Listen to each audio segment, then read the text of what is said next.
Olá pessoal, espero que esteja tudo bem com vocês. Hoje a gente vai para a nossa última aula sobre transformações químicas, é isso mesmo. Depois dessa aula acabou o conteúdo sobre transformações químicas e vamos partir para um novo conteúdo, beleza? Antes de começar essa aula, eu gostaria de reforçar a importância de vocês estarem fazendo as atividades avaliativas. O trimestre vai fechar a princípio em junho, que já é mês que vem. Então, a gente precisa ter algumas notas. Se vocês estiverem com dificuldades, me avisem. Se vocês não estiverem conseguindo fazer aquele caça-palavras, me avisem também, que eu acho uma outra forma de vocês responderem, tá bom? Tudo a gente tem que ter uma comunicação um com o outro para saber as dificuldades que vocês estão sentindo, beleza? Então, vamos lá. Na aula de transformações químicas de hoje, a gente vai ver que algumas transformações químicas, elas podem ser mais lentas ou mais rápidas. E isso vai depender de alguns fatores, que é o que a gente vai ver hoje, tá? Então, por exemplo, se a gente pensar num carro, na queima de gasolina de um carro. E esse fator aqui da queima de gasolina de um carro é algo muito rápido. É um processo rapidíssimo, até porque se demorasse, o carro não ia ter o desenvolvimento que ele tem para conseguir se locomover tão rapidamente, certo? E um exemplo de transformação química que acontece lentamente é a ferrugem. A gente sabe que se a gente deixar um material de ferro sobre o clima, né, com chuva, recebendo sem nenhuma proteção em cima, um recipiente para guardar e tudo mais, esse material, esse ferro, ele vai enferrujar, mas não vai ser de um dia para o outro, né? Ele vai demorar alguns dias para começar a enferrujar. Então, existem as transformações químicas que vão ser rápidas e aquelas que vão ser lentas. E a gente consegue medir, então, essa velocidade, ou seja, essa rapidez de transformação química, verificando a quantidade de produto que se formou por minuto. Vocês lembram o que é produto? Tinha duas palavrinhas que a gente viu lá no nosso primeiro vídeo sobre transformações químicas, que era reagentes e produtos. Uma transformação química vai ter duas características. Os reagentes, que vão ser aquelas substâncias antes de sofrer uma transformação química. Aí acontece essa transformação química e esses reagentes se transformam em outra substância, que a gente chama de produto. Então, como que a gente verifica a velocidade de uma transformação química? Analisando quanto produto foi formado por minuto, ou ao contrário, quanto de reagente, que é aquela substância inicial, foi consumida por minuto, beleza? Quando a gente viu na aula passada sobre a transformação química dos alimentos, e se referindo a alimentos, a gente sempre busca diminuir a velocidade dessas transformações. E por que a gente quer diminuir? Porque a gente quer conservar por muito mais tempo os alimentos. Então, aqui um exemplo são as conservas, né? Vocês lembram que na aula passada a gente conversou basicamente sobre alguns fatores que diminuem a velocidade das transformações químicas. E existem aqueles que vão acelerar essa velocidade. Por exemplo, um exemplo bastante interessante é o do catalisador de dos escapamentos dos veículos, que tem aqui uma imagem mais ou menos. Como que eles funcionam? Então, os gases tóxicos liberados após a queima incompleta do combustível, eles vão ser transformados, desculpa, eles vão entrar aqui, os gases tóxicos, aonde estão as flechinhas vermelhas, vão ser transformados, então, em gases não tóxicos, que vão ser liberados para o meio ambiente. Em condições normais, isso daqui demoraria muito mais tempo para acontecer, se não fosse essa aceleração da reação. Fatores que alteram a velocidade das transformações químicas. Então, como eu falei ali no slide passado, vão ter aqueles fatores que vão diminuir a aceleração, como as conservas, e vão ter os que vão acelerar a transformação, como o catalisador do carro. Desculpa. É possível verificar o aumento ou a redução da velocidade de uma transformação química por meio de evidências. Então, vamos lá. O primeiro fator que a gente vai estudar vai ser o aumento da quantidade de reagentes. Então, lembrando o que é reagente? Reagentes, lá da primeira aulinha das transformações químicas, é a substância inicial de uma transformação química. E normalmente esse reagente aqui, normalmente não, sempre esse reagente aqui vai se transformar em uma nova substância, que vai ser o produto. Então, como que eu aumento a aceleração de uma transformação química? Um dos jeitos é aumentar a quantidade de reagente, que é aquela substância inicial. Por exemplo, quando a gente abana o carvão em brasa, o que a gente está fazendo ali? A gente está mandando mais vento para aquelas brasas. E o que é esse vento? Ele não é o ar? Sim. E o ar, ele não tem ali misturado na composição do ar o gás oxigênio? Tem, né? Então, quando a gente abana essa brasa de carvão, a gente está mandando mais oxigênio para aquela reação química. E aí, aumentando então o reagente, que é o gás oxigênio, lembrando, para qualquer coisa pegar fogo, ou seja, entrar em combustão, é necessário oxigênio. Então, se a gente aumentar o oxigênio ali, vai aumentar a queima do carvão. O aumento da incidência é uma evidência do aumento da velocidade de transformação química. Outro fator é a elevação da temperatura.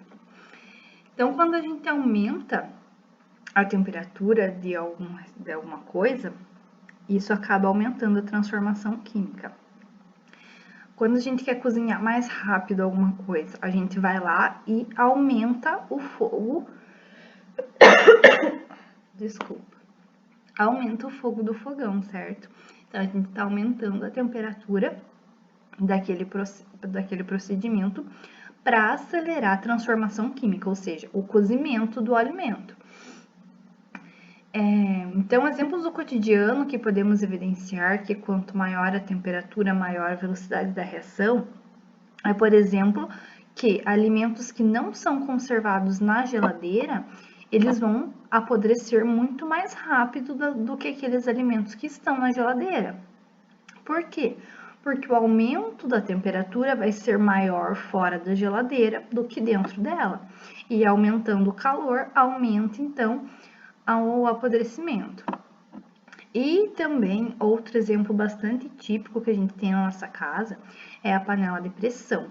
Quando você quer acelerar o cozimento de algum alimento, normalmente você coloca na panela de pressão, porque aqui dentro da panela de pressão vai aumentar muito mais a temperatura do que numa panela normal. Aí o alimento consegue ser cozido muito mais rápido do que se estivesse numa panela que não é a panela de pressão.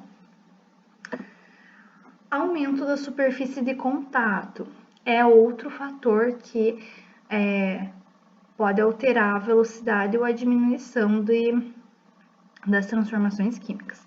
Então, como que acontece? Por exemplo, quando a gente tem aqueles comprimidos efervescentes, sabe, que a gente compra na farmácia, se você pegar esse comprimido e comprar 2 deles, um deles você vai amassar, picar, deixar em pó, e outro você vai deixar em formato de comprimido mesmo. Se você colocar os dois ao mesmo tempo na água, você vai ver que a transformação química deles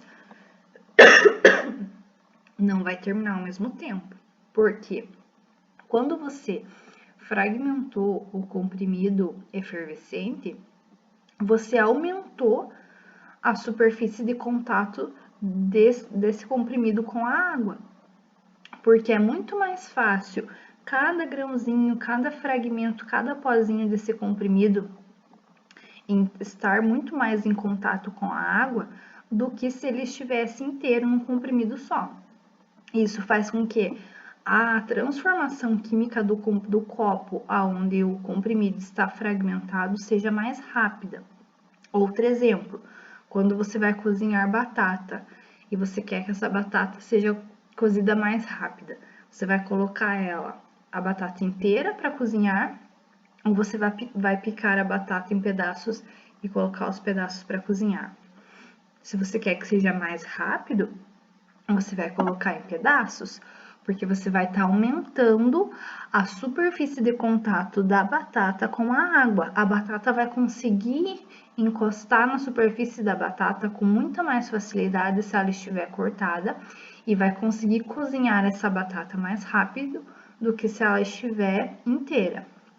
Outro exemplo bastante típico, um prego e um aço, e uma palha de aço. Se você colocar os dois no tempo e esperar que enferrujem, vocês vão perceber que a palha de aço vai enferrujar muito mais rápido do que um prego. Por quê? Porque olha o tamanho da palha de aço. A superfície de contato dela, o que é superfície de contato? Quando essa palha de aço encosta no chão, que é a superfície, o contato da palha de aço vai ser bem maior com o chão do que o prego. Por quê? Porque o tamanho dela é maior. Então, ela vai começar a enferrujar mais rápido do que esse outro prego, tá? E temos também os catalisadores. Os catalisadores, vocês têm que prestar bastante atenção. Eles ajudam a acelerar, a aumentar a velocidade das reações químicas, mas eles não são reagentes. Lembra o que é reagentes? É a substância inicial de uma transformação química que vai se transformar em outra. E o catalisador, ele vai estar ali no meio da transformação química, mas ele não vai se transformar em outra substância, porque ele não é um reagente. Ele só vai ajudar nessa transformação a acelerar. Exemplo disso, na reação entre o gás hidrogênio e oxigênio. Hidrogênio e oxigênio formam a água. Olhem aqui, sigam a flecha do meu mouse. Aqui está a água, H2O. Esse H aqui, H2, significa que tem dois hidrogênios ligados com um oxigênio. Desculpa. Isso daqui forma uma molécula de água. Só que para isso daqui se formar, é uma reação química lenta, tá? Mas se alguém pegar e misturar platina aqui no meio, essa transformação química, ou seja, esses dois H se juntarem com o oxigênio, vai ser algo muito mais rápido. Ou seja, a platina ela vai acelerar essa transformação química, ela é uma catalisadora. Entretanto, aqui nessa fórmula química, que é o H2O, tem platina no meio? Não tem, né? Ou seja, essa platina não era um reagente. Ela não era um produto que se transformou em outro, ela só estava ali no meio da mistura para ajudar a acelerar a transformação química. Outro exemplo muito simples e importantíssimo para a gente, porque ocorre nos seres vivos e ocorre num procedimento que você faz diariamente, que é a sua digestão. Então, nos seres vivos, os catalisadores vão ser as enzimas. Não sei se vocês já ouviram falar em enzimas, mas as enzimas normalmente elas vão acelerar as transformações químicas do teu corpo. Por exemplo, na digestão. A digestão, ela não ocorre só lá no teu estômago, não, tá?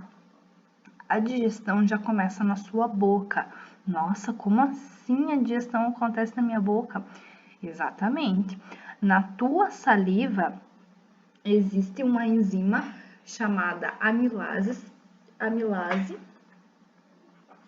salivar, E essa amilase salivar, ela vai quebrar o amido que está ali no alimento que você colocou na sua boca e vai começar a digerir ele mesmo. Então, olhem aqui, segue uma flecha do meu mouse, aqui tá uma molécula de amido, ó, inteira. Inteira, parece uma minhoca, né? Mas é o amido, uma molécula de amido. A enzima que tá ali misturada na tua saliva, que é a amilase salivar, ela tem a função de acelerar a transformação química desse amido aqui em maltose, que é um disacarídeo, ou seja, é o que forma pedacinhos de maltose formam o amido. E para quebrar de novo esse amido em pedacinhos, vai precisar dessa amilase salivar. Então, a tua digestão já ocorre lá na boca. E essa enzima, que é uma catalisadora, ela vai estar aumentando a aceleração da quebra do amido, mas ela não vai ser um reagente, não vai virar um produto. Outro exemplo é lá no teu estômago, onde a digestão continua. Tem outra enzima no teu estômago que é chamada pepsina. A pepsina, ela vai atuar na quebra também de algumas proteínas lá no teu estômago. Então, olhem aqui, inicialmente a proteína cai lá no teu estômago assim, desse tamanho. Aí vem a pepsina e quebra ela em pedacinhos menores, tá? Então, a pepsina também é um catalisador. Certo, pessoal? Então,